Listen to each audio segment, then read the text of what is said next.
Hi everyone. ఈ బత్తాయి juice or కమలా జ్యూస్ మిషన్ మీరు మార్కెట్లో చూసుంటారు. ఆల్మోస్ట్ ప్రతి చిన్న టౌన్ తీసుకున్న కొన్ని వందల్లో ఉంటాయండి. సో ఈ మిషన్ ఎలా పనిచేస్తుందో ఇంటర్నల్గా నేను చూపిస్తానండి. అందరికీ తెలుసు. అండ్ ఇక్కడి నుంచి జ్యూస్ వస్తుంది అండ్ బ్యాక్ సైడ్ నుంచి పల్ప్ వస్తుంది. ఇది అందరికి తెలిసిందే. ప్రెషర్ ప్లాస్టిక్ ఆర్ వుడెన్ వస్తుంది. అండ్ లోపల పక్క స్క్రూ చూడండి.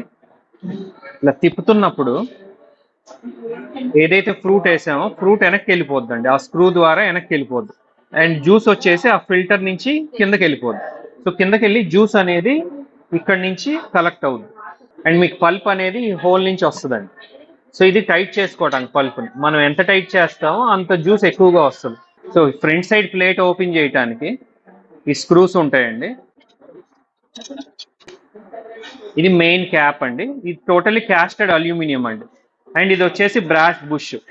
సో ఈ ఆగర్ ఏదైతే లోపల తిరుగుతూ ఉందో దీని మీద తిరుగుద్ది కాబట్టి బ్రాస్ ఇచ్చారు. ఫ్రిక్షన్ తక్కువ ఉంటుంది అండ్ అరక్కండా ఉంటుందండి. సో బ్యాక్ వీల్ వెనకాల తిప్పుతున్నప్పుడు ఈ ఫ్రంట్ది కూడా తిరుగుతూ ఉంటుందండి. సో ఇది ఒకవేళ రిమూవ్ చేయాలంటే ఈ వీల్ని మనం తీసేసుకోవాలి. ఇది కూడా క్యాస్టెడ్ వీల్ అండి. అండ్ ఈ బ్యాక్ సైడ్ కూడా బ్రాస్ ఇచ్చి ఉన్నారు. సో వెనకాల ఈ ఆగర్ కూడా ఈ బ్రాస్ మీద మోపై ఉంటుంది ఫ్రీగా తిప్పడానికి. సో ఇది ఎదరికి తోస్తామనుకోండి ముందుకు వచ్చేస్తాం. ఇది టోటల్లీ ఎస్ఎస్ స్క్రూ అండి. ఇదిగోండి ట్యాపర్గా ఉంటే ఎస్ఎస్ స్క్రూ. ఏదైతే ఫ్రూట్ ఇక్కడ పడిందో మెల్లిగా స్టెప్ బై స్టెప్ వెనక్కి వెళ్తుందండి. ఇదిగోండి లావు సన్నం లాస్ట్ గాడి చూడండి ఎంత సన్నం ఉందో. సో ఇక్కడి నుంచి మీకు పిప్పి సన్నగా ప్రెస్ అయిపోయి బయటకు వచ్చేస్తుంది. సో జ్యూస్ అంతా కింద ఈ ఫిల్టర్లో మీకు పడిపోయి ఇక్కడి నుంచి బయటకు వస్తుంది. సో లోపల పక్క చూడండి, ఈ ఫిల్టర్ అనేది చివరి వరకు ఇచ్చున్నారు. ఈ ఫిల్టర్ అనేది ఓపెన్ చేస్తే అనుకోండి అలా ఇది కూడా మొత్తం అల్యూమినియమేనండి. ఇక్కడ ఏదైతే సపోర్ట్ సిస్టమ్స్ ఉన్నాయో దీని మీద ఫిల్టర్ కూర్చు ఉంటుంది. అండ్ కింద ఇది ఉంది కదా ఈ గాడి కింద అంతా ఇక్కడ జ్యూస్ బయటకు వచ్చేస్తుంది.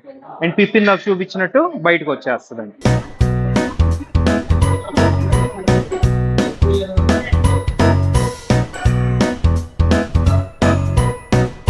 చూసారు కదా ఇది ఆరెంజెస్ చూడండి వెనక్కి వెళ్ళిపోతుంది. ఇక్కడ మీకు జ్యూస్ ముందుకు పడుతుంది.